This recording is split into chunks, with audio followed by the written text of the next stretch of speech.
И снова Тесла. Всем привет. Тесловодам, теслодрочерам. Это передняя верхняя опора амортизатора. Клиенты жалуются, сука, дубовая, блядь. Нет сил. Кто сталкивался с этим?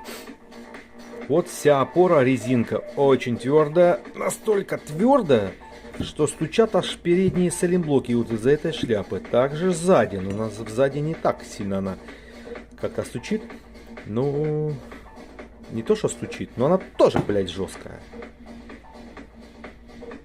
Кто уже менял эти бублики на другие, более мягкие? Или совсем другие новые опоры ставил? Видите, она ровная, никаких углов и так далее. Будем экспериментировать, ставить новые бублики, еще пока не нашли. И